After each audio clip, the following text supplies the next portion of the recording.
During the Roaring Twenties, the United States was a land of prosperity and excess. Businesses flourished, production soared, and the stock market boomed. But while business owners and stock traders became rich and enjoyed the best the country had to offer, most workers were struggling to survive. The gap between the rich and the poor widened. And as factories churned out more and more goods, fewer and fewer Americans could afford to buy them. By the late 1920s, the U.S. economy was in shambles. Overproduction had caused prices and wages to drop, and many people went into debt. In October of 1929, the stock market that had made many people rich crashed. Stock prices plunged, and many investors lost fortunes. Soon after, many banks failed, wiping out the savings of ordinary people. Factories shut down, and millions lost their jobs. This economic collapse is called the Great Depression, which began in 1929 and lasted into the early 1940s. At the height of the Great Depression, about 13 million people were out of work, about 1 out of every 4 workers in the country. The unemployed and hungry relied on handouts of food and clothing given by private charities. Those workers who managed to keep their jobs often had to choose between taking huge pay cuts or facing unemployment themselves.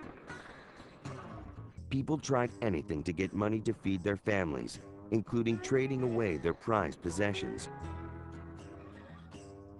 or selling apples or pencils on street corners.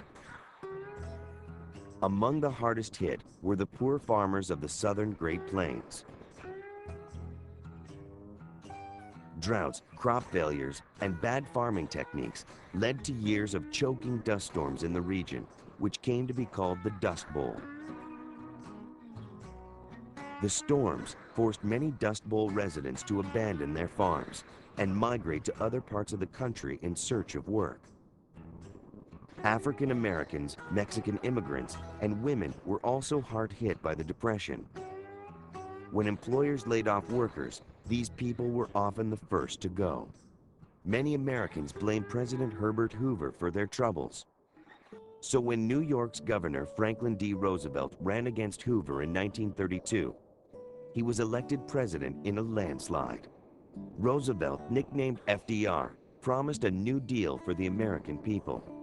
First of all, let me assert my firm belief that the only thing we have to fear is fear itself. With those words, FDR sprang into action during the first 100 days of his presidency, signing a record 15 bills into law. FDR's New Deal aimed at rebuilding the economy, helping the jobless, and preventing future depressions.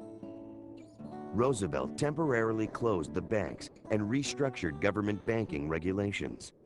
He granted government funds to struggling industries and relief agencies. Millions of workers were employed in new public works and conservation programs, building or repairing structures and public areas across the nation and improving America's national parks. New regulations were enacted to limit unfair business practices and promote the rights of workers to organize and form unions. And new government programs such as Social Security and federal unemployment insurance were set up to give Americans what FDR called freedom from want. Though Roosevelt's New Deal programs helped millions of Americans, millions more remained unemployed. Droughts continued to plague the farmers of the Dust Bowl, and the Great Depression rolled on until the early 1940s.